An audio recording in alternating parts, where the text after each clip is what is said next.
प्यारे बच्चों नमस्कार।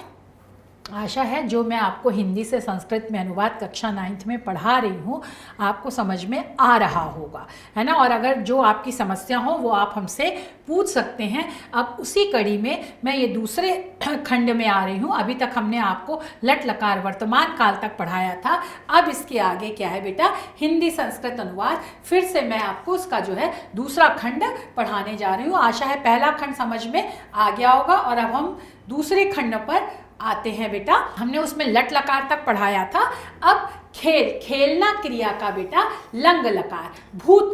भूतकाल के लिए हम संस्कृत में क्या है बेटा, लंग लकार का प्रयोग करते हैं जो कार्य हो गया है अतीत काल में, है ना। तो जैसा कि हमने बताया कि पुरुष आता है प्रथम पुरुष, मध्यम पुरुष और उत्तम पुरुष। सह तौ ते त्वम युवाम यूयम अहम आवाम वयम, है ना। और एक वचन है ये द्विवचन है बेटा, है ना। और ये बहुवचन है। इससे पहले भी हमने जो दोनों पाठ आपको पढ़ाए हैं, चाहे शब्द रूप पढ़ाए, सर्वनाम पढ़ाया, धातु रूप पढ़ाए, उसमें सारा समझा दिया है। इसका अनुवाद का जो पहला पाठ कि मध्यम पुरुष, है ना, उत्तम पुरुष, और इससे पहले तो क्या हो गया, 3 पुरुष हो गए, 3 वचन हो गए और 3 लिंग हो जाते हैं। ये बात आपको आशा है अच्छी तरह से समझ में आ गई होगी। अब हम वह खेला, ये अतीत काल में, भूतकाल में काम हुआ है कि वह खेला, वे दोनों खेले और वे सब खेले। तो वह एक वचन का प्रतीक है, वे दोनों द्विवचन के, और बहुवचन का क्या है, जो 2 से जितने व्यक्ति हैं, वस्तु हैं, स्थान है, वो सब क्या है बेटा बहुवचन में अंतर्गत आ जाते हैं। तो प्रथम पुरुष एक वचन, वह के लिए क्या होता है संस्कृत में सह। और खेल जो मूल धातु है उसका लंग लकार में रूप जो है वो प्रथम पुरुष एक वचन में क्या होता है, अखेलत। तो वो क्या है, वह खेला। तो यहां पर भी क्या है बेटा, जो कर्ता है वो भी प्रथम पुरुष एक वचन है, और जो क्रिया है वो भी क्या है, प्रथम पुरुष एक वचन है। लेकिन किसकी प्रथम पुरुष एक वचन है, लंग लकार की, भूतकाल की है, क्योंकि कार्य अतीत में हो चुका है ना। फिर वे दोनों खेले, वे दोनों के लिए क्या है बेटा, तो का प्रयोग किया जाता है जो प्रथम पुरुष का द्विवचन है। और अखेलताम क्या है बेटा, खेल धातु का लंग लकार में प्रथम पुरुष का द्विवचन रूप क्या होगा, अखेलताम, वे दोनों खेल चुके, है ना, खेले। अब बहुवचन के लिए, वे के लिए क्या है बेटा, ते आता है, वे सब खेले, है ना। तो इसके लिए क्या आता है, अखेलन। जैसे अपठत, अपठताम, अपठन, तो वैसे ही क्या है बेटा, अखेलत, अखेलताम, अखेलन। ये आप ध्यान रख लीजिए। अगर एक धातु के 5 लकारों में रूप आप याद कर लेते हो तो उसी से मिलते जुलते अन्य धातु रूप भी चलते हैं। थोड़ा बहुत अंतर होता है, एकदम एक रूप नहीं होते हैं, लेकिन एक दिमाग में नक्शा बन जाता है, दिमाग में ध्यान हो जाता है कि संभवतः इस तरह से ये रूप चलेंगे। तो वैसे ही हमने ऐसे बताया कि भूतकाल में पठ धातु का अपठत, अपठताम, अपठन, तो इसमें अखेलत क्योंकि खे है ना, तो अखेलत, अखेलताम, अखेलत। फिर मध्यम पुरुष में क्या आता है बेटा, त्वम युवाम यूयम, तुम दोनों, तुम सब, है ना। तो तुम का क्या है, और ये भूतकाल में सब चल रहा है, लंग लकार में चल रहा है, खेल धातु में चल रहा है। तो तुम खेले, तो तुम के लिए क्या आ गया, त्वम और अखेला, मध्यम पुरुष एक वचन, लंग लकार, खेल धातु का रूप अखेला। फिर तुम दोनों के लिए संस्कृत में क्या आया बेटा, मध्यम पुरुष द्विवचन युवाम, तुम दोनों खेले, तुम दोनों क्या हुए बेटा, खेले, है ना। तो जब खेले तो इसके लिए क्या आएगा, अखेलतम, है ना, अखेलतम, ये आ गया। फिर तुम सब खेलो, यूयम, तुम सब के लिए क्या आ गया बेटा, यूयम, और खेलो अखेलत, ये भी क्या है बेटा, मध्यम पुरुष बहुवचन है। अखेलत भी क्या है, मध्यम पुरुष बहुवचन है। अखेलतम क्या है बेटा, मध्यम पुरुष द्विवचन है, क्योंकि युवा मध्यम पुरुष द्विवचन है। और अखेला मध्यम पुरुष एक वचन है, खेल धातु का लंग लकार में रूप है। और त्वम भी क्या है, मध्यम पुरुष एक वचन है। अब उत्तम क्या, उत्तम पुरुष में बेटा अहम, आवाम, वयम, तो अहम आया बेटा, है ना, मैं के लिए अहम आया, खेला अखेलम हो गया। हम दोनों के लिए क्या आया बेटा, उत्तम पुरुष में आवाम आया, और हम दोनों खेले खेल चुके, अखेलाव आया। उत्तम पुरुष द्विवचन, और फिर उत्तम पुरुष का बहुवचन क्या है बेटा, हम सब, तो इसके लिए संस्कृत में वयम आया। और खेल धातु का लंग लकार का उत्तम पुरुष का बहुवचन का रूप क्या है, अखेला। आशा है आपको इतना समझ में आ गया होगा। सहतौ ते अखेलत अखेलताम अखेलत, त्वम युवाम यूयम अखेलः अखेलतम अखेलत, अहम आवाम वयम अखेलम अखेलाव अखेलाम, है ना। 9 ये है और 9 ये हो गए। लंग लकार भूतकाल का प्रयोग किया जाएगा। और क्या है बेटा, पुरुष और वचन, तो प्रथम पुरुष एक वचन द्विवचन बहुवचन, मध्यम पुरुष एक वचन द्विवचन बहुवचन, उत्तम पुरुष एक वचन द्विवचन बहुवचन। अब ये हम आपको कुछ अभ्यास, मोहन घर गया, तो बेटा क्या है, मोहन घर गया। मोहन क्या आएगा बेटा, प्रथम पुरुष एक वचन, क्योंकि एक मोहन है ना। और हमने बताया कि संज्ञा ये जो सह है ना, इसमें किसी भी व्यक्ति, वह मतलब मोहन, है ना। तो कोई भी व्यक्ति, वस्तु और स्थान जो है वो प्रथम पुरुष। और एक वचन के अंतर्गत घर का संस्कृत में क्या होता है बेटा, अर्थ ग्रह होता है। और घर को गया, है ना, तो क्या होगा, द्वितीय विभक्ति कर्ता ने कर्म को, और एक ही घर को गया है, तो क्या हो जाएगा, जैसे बालकम होता है, तो पहले मोहन का मोहना, फिर ग्रह का ग्रहम, और गया अगच्छत, है ना। प्रथम पुरुष एक वचन, गम धातु का लंग लकार में प्रथम पुरुष का एक वचन अगच्छत। ये बात समझ में आ गई, है ना। अब फिर क्या है दूसरा, राम ने स्नान किया, तो राम और ने प्रथमा विभक्ति एक वचन है, तो रामः आ जाएगा बेटा, ये रामा। स्नान को किया, है ना, तो स्नानम बालकम, ये स्नानम आ गया। और किया, है ना, क्री धातु का लंग लकार में बेटा भूतकाल में प्रथम पुरुष एक वचन का रूप क्या होगा, अकरोत, है ना, कर लिया। अब तुम गए थे, तुम क्या है बेटा, तुम मध्यम पुरुष का क्या है बेटा, एक वचन है, तो मध्यम पुरुष का एक वचन तुम का क्या होगा बेटा, त्वम, ये हो गया। और फिर गए थे, जैसा कि हमने बताया, मध्यम पुरुष का एक वचन, गम धातु का मध्यम पुरुष का एक वचन, लंग लकार में रूप जो है वो अगच्छा होगा, तो ये क्या है बेटा, तुम गए थे। अब सीता पत्रम अलिखत, है ना। अब इसका ये संस्कृत में है, इसको आप हिंदी में अनुवाद करिए, तो सीता ने पत्रम पत्र को अलिखत लिखा था।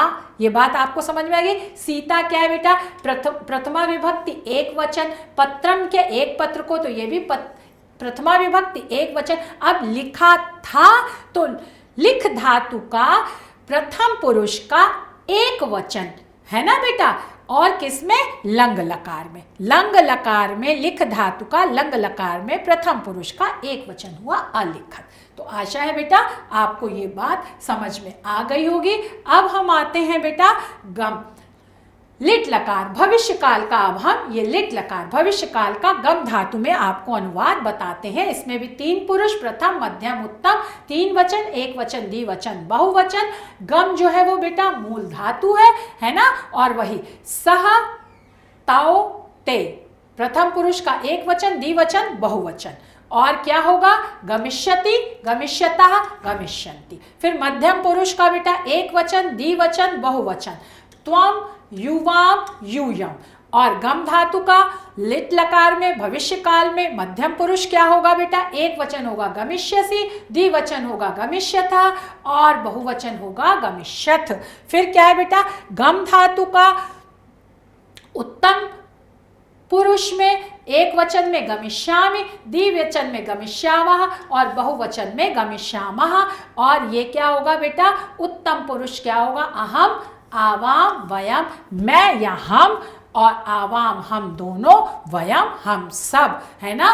तो वह जाएगा, वे दोनों जाएंगे, वे सब जाएंगे, तुम जाओगे, तुम दोनों जाओगे, तुम सब जाओगे, मैं या हम जाऊंगा, हम दोनों जाएंगे, और हम सब जाएंगे। आशा है आपको गम धातु का, है ना, लिट लकार भविष्य काल का रूप समझ में आ गया होगा। गमिष्यति, गमिष्यता, गमिष्यन्ति, सह तौ ते, गमिष्यसि, गमिष्यथा, गमिष्यत, त्वं युवाम यूयम, गमिष्यामि, गमिष्यावा, गमिष्यामः, अहम, आवाम, वयम। ये 9 वो शब्द हैं सर्वनाम और 9 ये क्रिया के धातु के 9 शब्द हैं। तो किसका किसके साथ प्रयोग होगा ये आपको आसानी से समझ में आ जाएगा।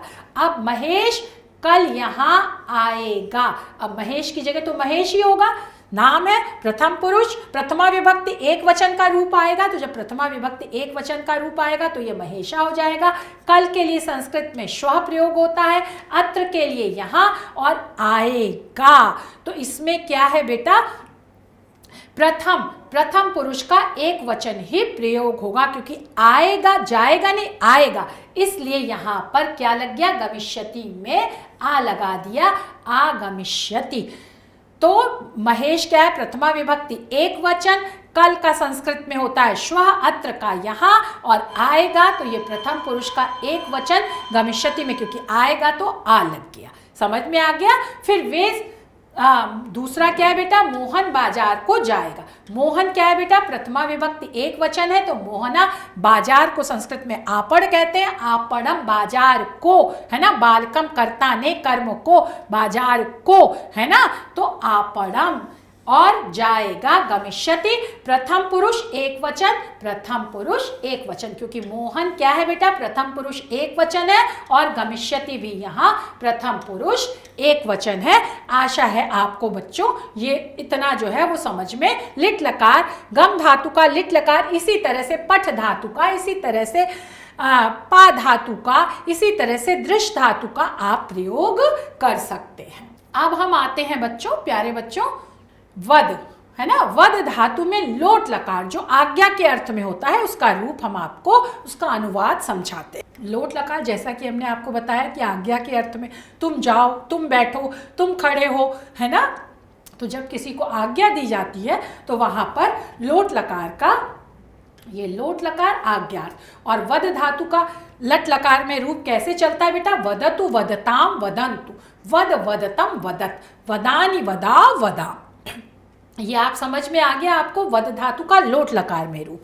अब हम आते हैं सर्वनाम में, प्रथम पुरुष एक वचन, द्विवचन, बहुवचन, सह, तौ, ते, और मध्यम पुरुष में आते हैं बेटा एक वचन, द्विवचन, और क्या है बेटा, बहुवचन में त्वम, युवाम, यूयम, है ना। अब उत्तम पुरुष में आते हैं एक वचन, द्विवचन, बहुवचन, अहम, आवाम, वयम।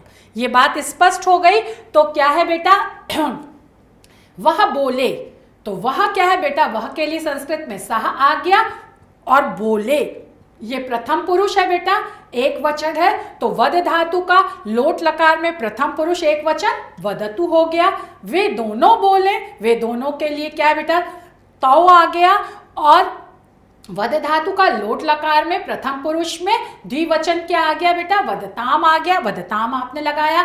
वे सब बोले, तो वे सब के लिए ते आ गया बेटा, और लोट लकार में वद धातु का प्रथम पुरुष में बहुवचन रूप क्या हो जाता है, वदंतु, तो ये वदंतु आपने लगा दिया।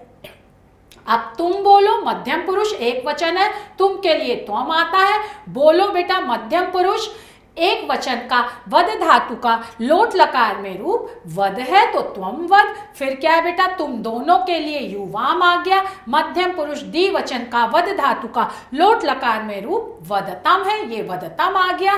फिर क्या है बेटा, तुम सब बोलो, तुम सब के लिए यूयम आ गया, और वद धातु का लोट लकार में बेटा मध्यम पुरुष बहुवचन में रूप है वदत, तो ये वदत आ गया।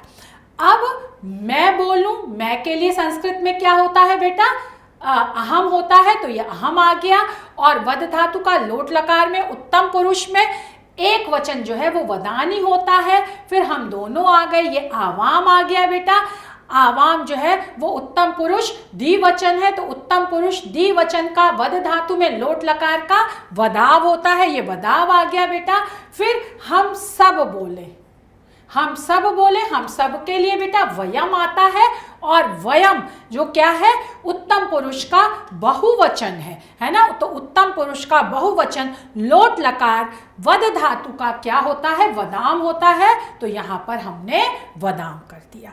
आशा है आपको समझ में आ गया होगा। अब पा धातु को ले करके बेटा, जिसका पिब पीना अर्थ होता है विधिलिंग लकार, जो चाहिए के अर्थ में, तुम्हें दिन भर में 3 लीटर पानी पीना चाहिए, तुम्हें समय पर खाना खाना चाहिए, तो ये जो होता है बेटा चाहिए के अर्थ में विधिलिंग लकार, यहाँ हमने पा पिब धातु ली है, जिसका कि बेटा विधिलिंग में रूप चलता है पिबेत, पिबेताम, पिबेयुः, पिबेह, पिबेतम, पिबेत, पिबेयम, पिबेव, पिबेव। जैसे क्या है बेटा, पट धातु का चलता है पठेत, पठेताम, पठेयु, पठे, पठेतम, पठेत, पठेयम, पठेव, पठेव, है ना। तो ऐसे ही बेटा ये आपका चल रहा है। और वही सह तौ ते त्वम युवाम यूयम अहम आवाम वयम। तो पा इसका क्या है बेटा, पा धातु है ना। अब पीना चाहिए, है ना, तो उसे मतलब सह, उसे भी क्या होगा बेटा, जिसके बारे में हम बात करते हैं, है ना। तो उसे के लिए भी संस्कृत में क्या आता है बेटा, सह आ गया। और पीना चाहिए तो ये प्रथम पुरुष एक वचन है। और पा धातु का बेटा, ये जो पा धातु है इसका पिब जो पीना है, इसका विधिलिंग में प्रथम पुरुष का एक वचन का रूप पिबेत होता है। फिर क्या है बेटा, यहाँ पर उन दोनों को पीना चाहिए, है ना, जिसके बारे में हम बात करते हैं वो प्रथम पुरुष के अंतर्गत आता है। तो उन दोनों को पीना चाहिए, तो उन दोनों के लिए क्या आता है बेटा, तौ आता है। और पीबेताम, पीबेताम का क्या होता है बेटा, पा धातु का द्विवचन में प्रथम पुरुष में क्या होता है रूप, पीबेताम होता है, तो ये पीबेताम लगाया है। फिर उन सब को पीना चाहिए, है ना, तो उन सब के लिए क्या आता है, ते आता है। और ये ते क्या है बेटा, प्रथम पुरुष का बहुवचन है, तो पा धातु का विधिलिंग लकार में प्रथम पुरुष का जो बहुवचन रूप है वो पीबेयुः है। अब हम मध्यम पुरुष में आते हैं। तुम्हें पीना चाहिए, तुम्हें के लिए क्या है बेटा, त्वम है। और पीना चाहिए, है ना, मध्यम पुरुष एक वचन है, तो पा धातु का विधिलिंग लकार में मध्यम पुरुष एक वचन पीबे है हो गया। फिर तुम दोनों को पीना चाहिए, तुम दोनों के लिए युवाम हो गया, है ना। और ये मध्यम पुरुष द्विवचन है, तो विधिलिंग लकार में मध्यम पुरुष द्विवचन पा धातु का रूप पीबेतम होता है, तो पीबेतम लगा दिया। फिर तुम सबको पीना चाहिए, तुम सबके लिए यूयम। और पीना चाहिए क्या बेटा, मध्यम पुरुष बहुवचन है, तो पा धातु का विधिलिंग लकार में मध्यम पुरुष बहुवचन पीबेत होता है, तो ये पीबेत लगा दिया। अब उत्तम पुरुष में आते हैं बेटा, मुझे या हमें पीना चाहिए, तो मुझे या हमें के लिए अहम, पीना चाहिए बेटा पा धातु का विधिलिंग लकार का उत्तम पुरुष का एक वचन पीबेयम है, पीबेयम लगाया। फिर क्या है बेटा, हम दोनों के लिए आवाम है। और पीना चाहिए बेटा द्विवचन उत्तम पुरुष का है, तो पा धातु का विधिलिंग लकार का उत्तम पुरुष का द्विवचन पीबेव हो गया। और फिर क्या बेटा, हम सबको पीना चाहिए, हम सबके लिए वयम आता है ना। और पीना चाहिए हम सबके, ये क्या है, उत्तम पुरुष का बहुवचन है, तो उत्तम पुरुष का बहुवचन का पा धातु का विधिलिंग लकार में रूप क्या है, पीबेम है, तो यहाँ पर हमने पीबेम लगा दिया। आशा है आप लोग अच्छी तरह से ये बात समझ में आ रही होगी। अब एक बात इसमें और हम बता दें बेटा, ये तो हमने धातु बता दिए, सर्वनाम बता दिए, लिंग वचन पुरुष ये सब बता दिए। मुँह जवानी मैंने आपको ये कर्ता भी बताए थे, क्योंकि इन विभक्तियों के अनुसार और कारकों के अनुसार भी हिंदी से संस्कृत रूप बनाने में इन नियमों का प्रयोग किया जाता है, और इनके बिना ये ज्ञान अधूरा रहेगा। तो क्या है बेटा, कारकों के चिन्हों से पहचान कर विभक्ति का प्रयोग करना चाहिए। 8 प्रकार के कारक, 8 प्रकार के, प्रथमा से सप्तमी तक 7 विभक्तियां, तो 8वां संबोधन होता है। जैसा अब कर्ता बेटा कारक का नाम है, जैसे हमने किया, जो कर्ता स्वतंत्र कर्ता, जो कार्य करता है वो कर्ता होता है। इसके लिए प्रथमा विभक्ति ने चिन्ह, कर्म जो कार्य किया जाता है ना, उसके लिए द्वितीय विभक्ति होती है, और इसका चिन्ह को है।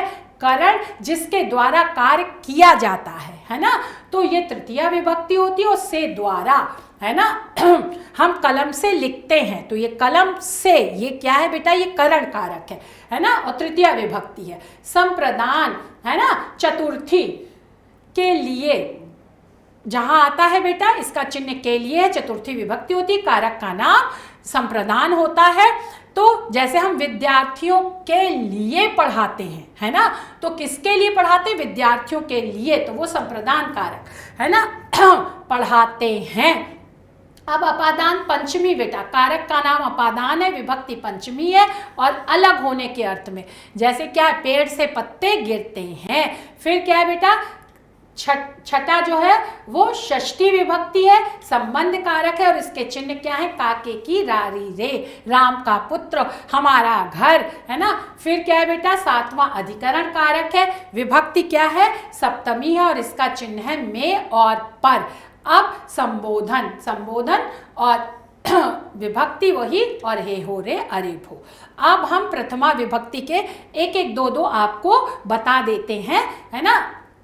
कर्ता कारक, तो वह खाता है, सह खादती, तो इसमें कर्ता कौन है बेटा, वह है और सा है और वर्तमान काल है, प्रथमा विभक्ति है, एक वचन है, तो वर्तमान काल का प्रथम पुरुष है, तो प्रथम पुरुष एक वचन वर्तमान काल का, खाद धातु का क्या हो गया, खादती, है ना। फिर तुम जाते हो, मध्यम पुरुष है बेटा, एक वचन है, तो मध्यम पुरुष एक वचन क्या, तुम के लिए त्वम हो गया, और मध्यम पुरुष का गम धातु का एक वचन का रूप क्या हो गया, गच्छसी हो गया, तो ये गच्छसी। फिर क्या है बेटा, द्वितीय विभक्ति हमने करी, वह प्रश्न पूछता है, वह क्या पूछता है, प्रश्न को पूछता है, तो प्रश्न में क्या आ गई बेटा, द्वितीय विभक्ति आ गई, है ना। कर्म कारक आ गया, और वह का क्या होता है बेटा, प्रथम पुरुष है, एक वचन है, वह का संस्कृत में अर्थ क्या होता है, सह है, और प्रथम पुरुष एक वचन है, और पूछना जो है वो बेटा पृच्छ धातु है, तो पृच्छ धातु का वर्तमान काल में लट लकार में जो है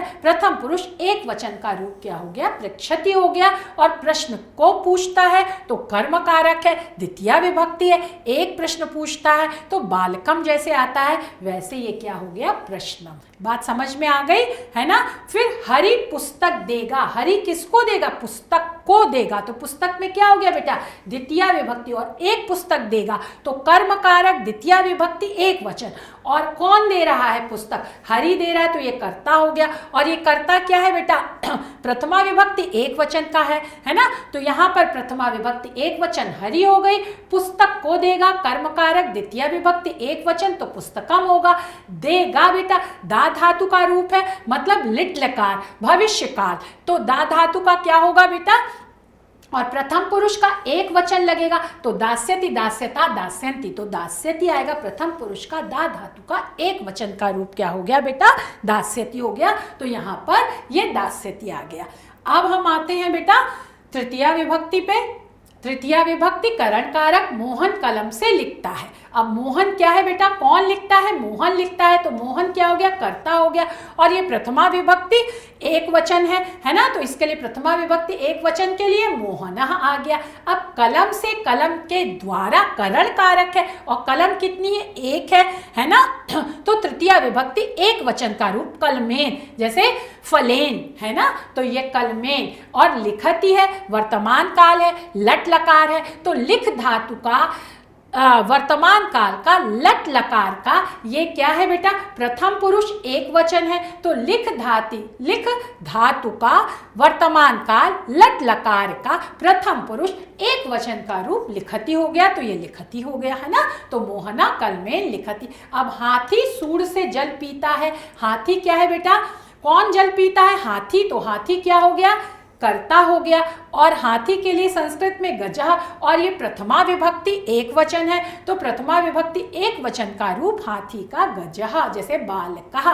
सूंड से, सूंड के लिए क्या होता है बेटा, सूंड से, सूंड के द्वारा, है ना, तो तृतीया विभक्ति एक वचन, क्योंकि एक सूंड है, तो ये करेण हो गया, है ना, कर, और कर का क्या हो गया बेटा, करेण हो गया।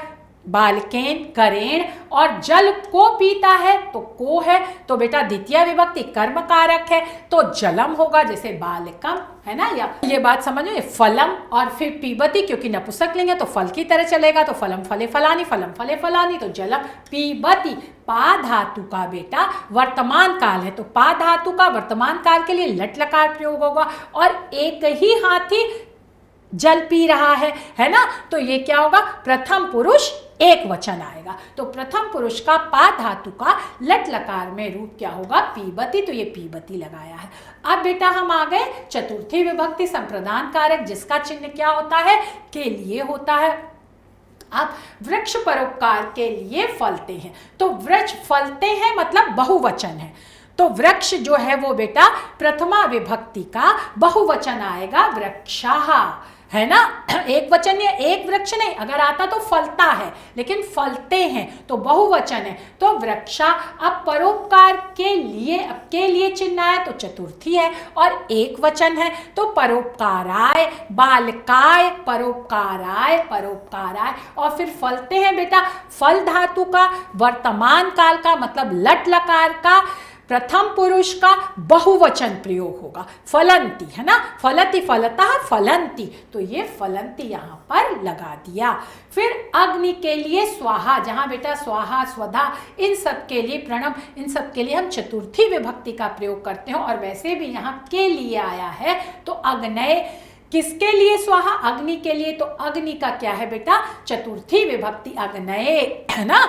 और स्वाहा, स्वाहा का स्वाहा। अब पंचमी विभक्ति अपादान कारक, जो कि क्या है बेटा, अलग होने के अर्थ में प्रयुक्त, तो इसका चिन्ह भी से होता है, लेकिन ये अलग, जैसे हमने बताया वृक्ष से पत्ते गिरते हैं। अब यहाँ पर सैनिक घोड़े से गिरता है, सैनिक क्या है, एक है, तो प्रथमा विभक्ति एक वचन, सैनिक कहा, है ना। अब घोड़े से, घोड़े के लिए संस्कृत में अश्व शब्द होता है, लेकिन घोड़े से वो अलग हो रहा है, तो जैसे बालकात, और एक घोड़े से तो एक वचन पंचमी विभक्ति, तो अश्वात। और पतति, गिरता है बेटा, तो ये वर्तमान काल में चल रहा है, तो वर्तमान काल और गिरने का क्या होता है, पत धातु होती है, तो पत धातु का लट लकार जो वर्तमान काल है उसका प्रथम पुरुष का एक वचन रूप हम प्रयोग करेंगे, तो वो होगा पतति। पतति, पततः, पतंती, तो यहाँ पर क्या एक वचन है तो पतति आ जाएगा। फिर जैसे गंगा हिमालय से निकलती है, तो गंगा के लिए गंगा,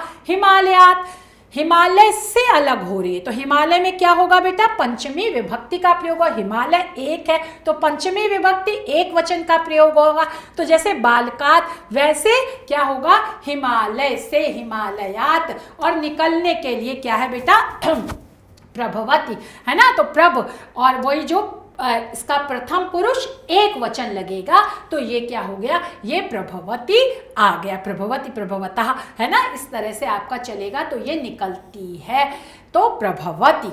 अब बेटा हम षष्ठी विभक्ति पे आते हैं, संबंध कारक, जिनका चिन्ह क्या है, काकी के रारी रे, जैसे राम का पुत्र हमारा घर, है ना, तो रवि आदित्य का पुत्र है। अब रवि क्या है बेटा, इकारांत, है ना, इकारांत पुल्लिंग शब्द है, लेकिन ये प्रथमा विभक्ति एक वचन में है तो रवि ही हो गया, और आदित्य का पुत्र है तो षष्ठी विभक्ति, और एक आदित्य है तो आदित्यस, है ना, तो इसलिए आदित्यस पुत्र के लिए पुत्र, और है के लिए क्या आता है, अस्ति, अस्तिस्ता संति, तो एक है ना पुत्र है तो ये अस्ति हो गया। फिर क्या है बेटा, दूसरा हमारा विद्यालय नगर के बीच में है ना, नगर के, तो नगर एक नगर है, नगरस, जैसे बालकस, हमारा क्या, हमारे के लिए संस्कृत में बेटा अस्माकम, विद्यालय प्रथमा विभक्ति एक वचन तो विद्यालय। अब नगर के यहाँ पर क्या है, षष्ठी विभक्ति एक वचन तो नगरस, बीच में ये सप्तमी विभक्ति आ गई, तो बालके जैसे वैसे मध्य,